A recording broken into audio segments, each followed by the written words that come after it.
بسم اللہ الرحمن الرحیم۔ اللہ والوں کی صحبت کا فیض۔ اللہ والوں کی مجالس میں وہی لوگ پہنچتے ہیں جو اللہ تعالیٰ کے علم میں پہنچے ہوئے ہوتے ہیں۔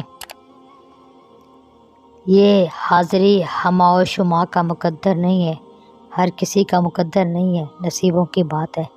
جس کے دن پھرنے والے ہوتے ہیں اسی کے دل میں یہ مبارک خیال روشن کیا جاتا ہے، پھر آتے جاتے زندگی کے اندھیرے اجالوں میں تبدیل ہو جاتے ہیں۔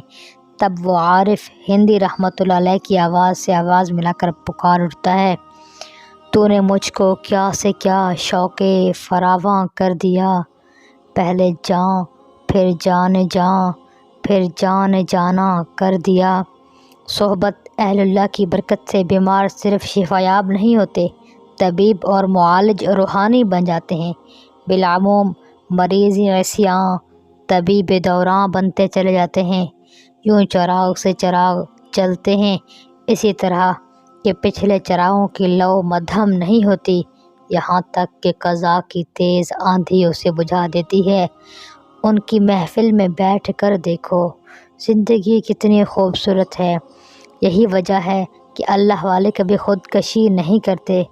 کیا کوئی زندگی کی خوبصورت بہاروں میں رہتے ہوئے خود کو ان سے محروم کرنا پسند کرے گا؟ ہرگز نہیں۔